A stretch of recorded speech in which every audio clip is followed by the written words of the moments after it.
witnesses for testifying today. Mr. McMillan, what I hear from you is you say no cap, that your solution to the environmental crisis is to increase production to serve the global need. Is that correct? I think that whatever policy we put in place needs to be efficient and work with the other policies that Canada has put in place to lower emissions. And it has to be done in the context of global realities. Global Canada reality. No, I plays know, a unique but role. you said I had heard you say no cap. So you're saying that we could play a role. So you're saying we would increase production to meet that global role, or would the cap be on production now? So I think that there are several ways to implement a cap. I think that we would not want to limit Canada's ability to play a major role in global reductions. So and you're I think saying our industry can have a role but in would that mean that would mean an increase of production? I just trying to get a straight answer here. Yeah. No, so just absolutely clear. The largest reduction in Canada is phasing out coal.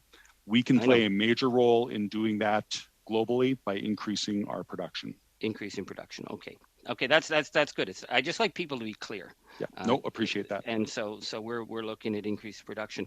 I listened to your comments on the International Energy Agency, and I read their 2050 report on net zero, and they talk about prosperity, but they talked about prosperity as being tied to 1.5 degrees Celsius increase, and they say we aren't even close to that. They say that greenhouse gas emissions have risen dramatically, and they have risen dramatically in Canada. We are now the most carbon-intensive site on the planet.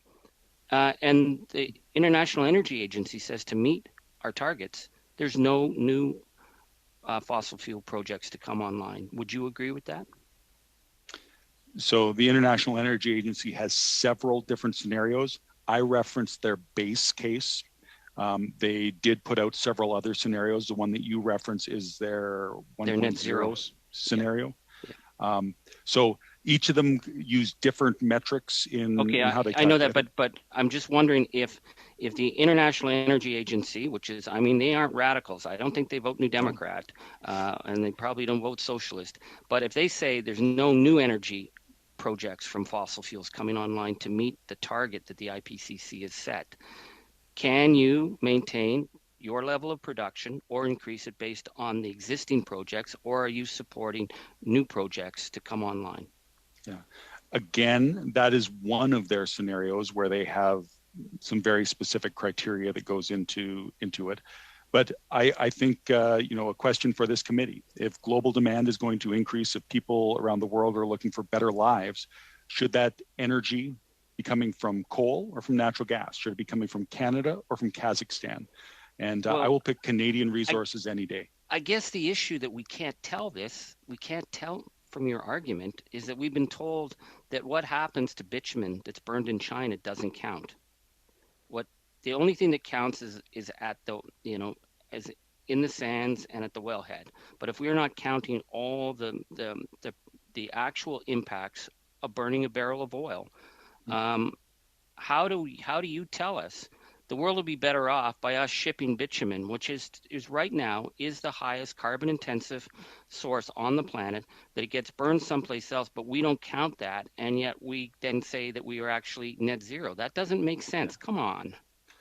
No, and I guess factually, there are different intensities of carbon oils from around the world. Bitumen from Canada is not the highest, so just factually that's not correct. But if China is going to enable their citizens to have better diets, and they need energy from Canada or from Kazakhstan or from Venezuela, I think that the world is better served with responsibly produced Canadian energy. I think China's doing pretty good with its diets right now, so I don't think we have to say that bitumen from the Fort McMurray is going to keep people from starving. And I'm not arguing with you. I'm just saying this is how the world is seeing us. When the Wall Street Journal writes an article this January and refers to our oil industry as being one of the world's dirtiest oil patches, that's a black eye.